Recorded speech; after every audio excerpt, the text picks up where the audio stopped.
So what we have here underneath number 2, in my opinion, one of my greatest contributions to the fitness industry. Because before I made a video on this, and again, the link to this video is in the description, please, please, please watch this if you struggle with weight fluctuations.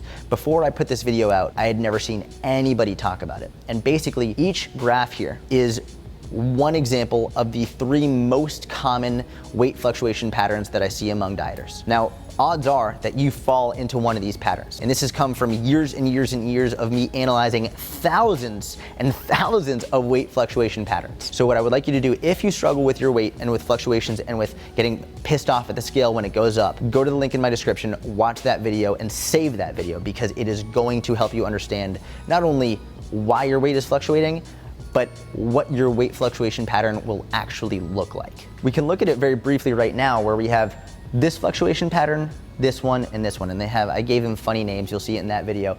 But basically, a lot of times, it's very easy for people to stay consistent and on point with their nutrition when they're here, or when they're here, or when they're here, right? Because that's when your weight is going down. When your weight is dropping, it's very easy to say, oh yeah, I'm motivated, this is great, it's working.